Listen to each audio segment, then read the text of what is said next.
Sa episode na ito ng Creepy Pinoy Stories, ihahatid ko kayo sa isang kwento ng takot at misteryo sa gitna ng Quezon City.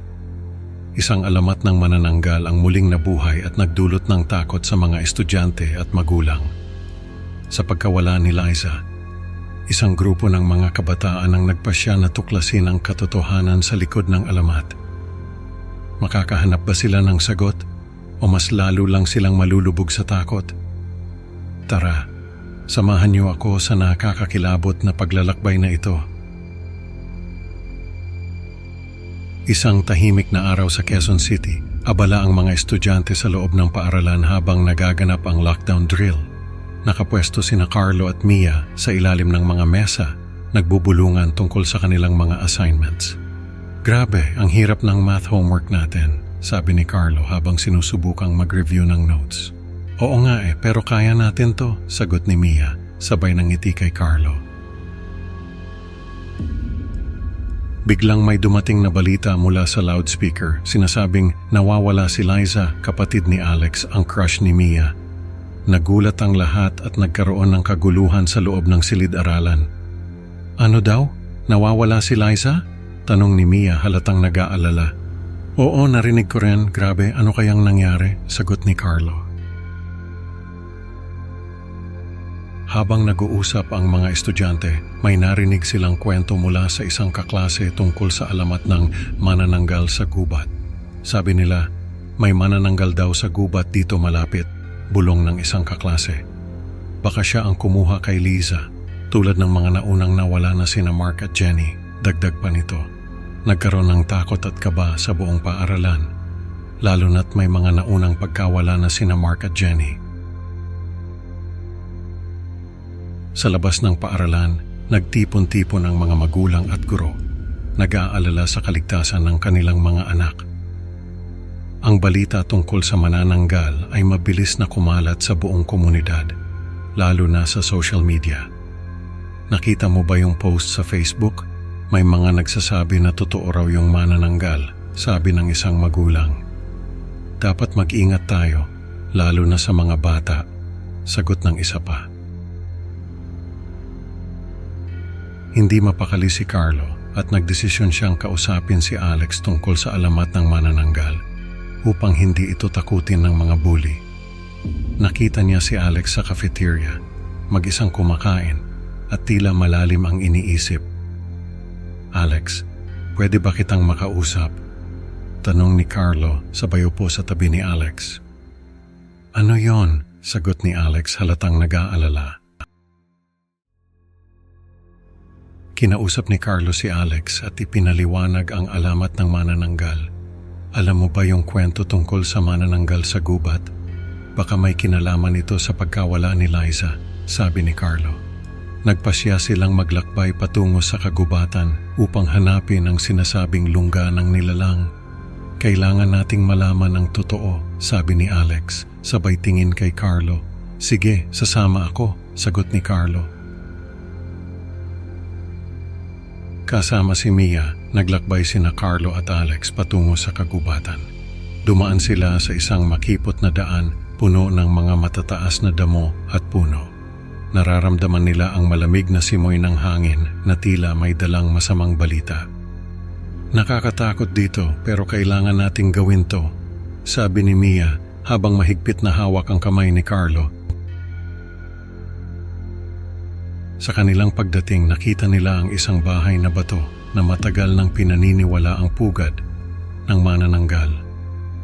Ito na nga yun, sabi ni Alex, sabay turo sa bahay na bato. Biglang lumabas ang nilalang, may pakpak at matatalim na kuko. Takbo, sigaw ni Carlo, sabay hila kay Mia at Alex. Muntik na silang hindi makaligtas, ngunit sa kabutihang palad ay nakatakas sila pabalik sa paaralan. Ngunit ang kanilang pakikipagsapalaran ay hindi pa tapos. Nag-organisa ang buong bayan ng isang search party para hanapin si Liza.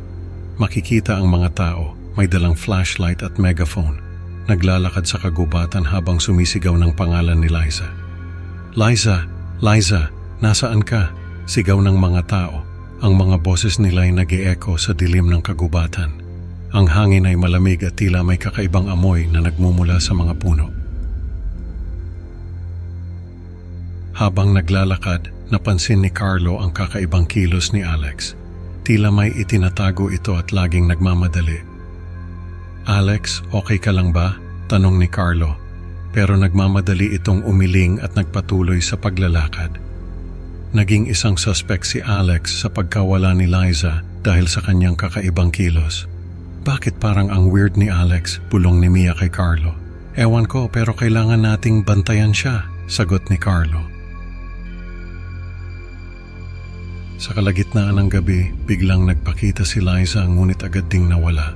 Natatakpan siya ng isang misteryosong sangkap na tila putik o dumi. "Liza, sandali lang!" sigaw ni Carlo, pero mabilis na naglaho si Liza sa dilim. Nagdulot ito ng takot at pagkalito sa mga tao. "Ano yun? Bakit parang may putik siya?" tanong ng isang search party member. "Hindi ko alam, pero kailangan natin siyang hanapin ulit," sagot ng isa pa. Kinabukasan, natagpuan ang katawan ni Sir Ramon ang kanilang PE teacher, na puno rin ng parehong misteryosong sangkap. Ang takot at pagkalito ay lalo pang lumala sa komunidad. "Ano na naman to? Bakit pati si Sir Ramon?" tanong ni Mia, nanginginig sa takot. Nagsimula ang mga tao na magduda sa isa't isa. "Sino ba talaga ang may kagagawan nito?" tanong ng isang magulang, habang ang iba'y nagbubulungan at nag-aalala. Sa wakas bumalik si Lisa at isiniwalat ang nakakakilabot na katotohanan. Si Sir Ramon pala ang nagdadala ng mga bata sa kagubatan at iniwan sila roon para sa hindi malamang dahilan. "Si Sir Ramon? Bakit niya ginawa yon?" tanong ni Carlo, hindi makapaniwala. Ayon kay Lisa, si Sir Ramon ay may koneksyon sa mga pagkawala at tila may masamang balak sa mga bata. "May mga naririnig akong bulong mula sa kanya, parang may sinasamba siya," dagdag ni Lisa, nanginginig pa rin sa takot. Ang kanyang pagbabalik ay nagbigay liwanag sa mga naganap na pagkawala at nagdulot ng galit at takot sa komunidad. Nagtipon-tipon ang mga magulang at guro sa paaralan upang pag-usapan ang mga susunod na hakbang. "Kailangan nating malaman kung ano talaga ang nangyayari dito," sabi ng principal. "Hindi na pwedeng mangyari ulit hato." Habang nag-uusap ang mga tao, nagdesisyon sina Carlo at Alex na bumalik sa kagubatan upang alamin ang buong katotohanan. "Hindi tayo pwedeng maghintay na lang," sabi ni Carlo. "Kailangan nating malaman ang totoo."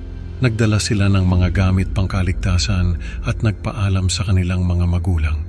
"Mag-ingat kayo," sabi ng nanay ni Carlo habang niyayakap siya ng mahigpit. "Babalik kami agad," sagot ni Carlo bago sila tuluyang pumasok muli sa madilim na kagubatan. Ano kaya ang matutuklasan ni Carlo at Alex sa kanilang pagbabalik sa kagubatan? Binalikan ni Carlo at Alex ang bahay na bato upang alamin ang buong katotohanan. Habang naglalakad sila papunta sa kagubatan, ramdam nila ang malamig na hangin na tila may gustong iparating. "Bro, sigurado ka ba dito?" tanong ni Alex, halatang kinakabahan. "Oh, kailangan nating malaman ang totoo," sagot ni Carlo, pilit na pinapalakas ang loob ng kaibigan. Pagdating nila sa bahay na bato, agad nilang napansin ang mga palatandaan na tila may nagbabantay dito. Sa loob nakita nila ang mga laruan at gamit ng mga bata na maingat na iniingatan ng manananggal. "Hindi ito halimaw," bulong ni Alex. "Parang iniingatan niya ang mga bata mula kay Sir Ramon," dagdag ni Carlo habang pinagmamasdan ang mga laruan. Nang mapagtanto nila ang tunay na layunin ng manananggal, nagdesisyon silang mag-iwan ng mensahe ng pasasalamat. "Dapat malaman niya na naiintindihan natin siya," sabi ni Carlo habang sinusulat ang mensahe sa isang piraso ng papel. "Salamat sa pagprotekta sa amin," isinulat nila at iniwan ito sa loob ng bahay na bato. "Sana makita niya ito," bulong ni Alex bago sila umalis. Habang naglalakad sila pabalik, ramdam nila ang bagong pag-asa. Hindi lahat ng nakakatakot ay masama, sabi ni Carlo. Tama ka.